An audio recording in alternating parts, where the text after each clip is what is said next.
Spoken ইংলিশে যে জিনিসগুলো সবচেয়ে বেশি গুরুত্বপূর্ণ সেগুলো হচ্ছে টেন্স এবং ভোকাবুলারি। আপনি যত বেশি ভোকাবুলারি পারবেন, তত বেশি সেন্টেন্স মেক করতে পারবেন, তত বেশি ইংলিশে কথা বলতে পারবেন। আর টেন্সের কানেকশন হচ্ছে এক ধরনের আত্মার সম্পর্ক। ইংলিশের প্রত্যেকটা সেন্টেন্সে কিন্তু টেন্সের কানেকশন রয়েছে।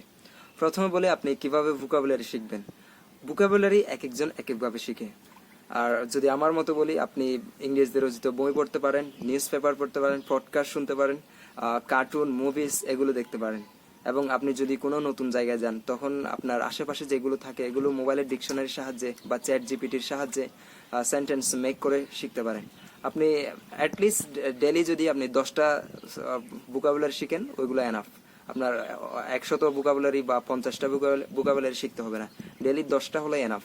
আর টেন্সের কানেকশন হচ্ছে, টেন্স হচ্ছে আপনার ইংলিশে কিন্তু 12টা টেন্স রয়েছে।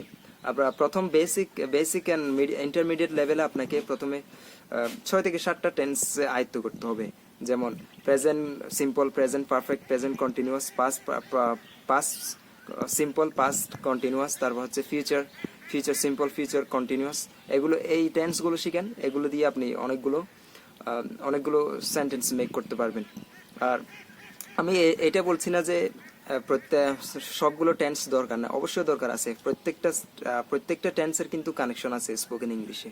সো আপনি প্রথমে এগুলো দিয়ে শুরু করেন, তারপরে আস্তে আস্তে যখন আপনি ইমপ্রুভ করবেন, তখন আপনি আর 12টি টেন্স সবগুলো আয়ত্ত করবেন।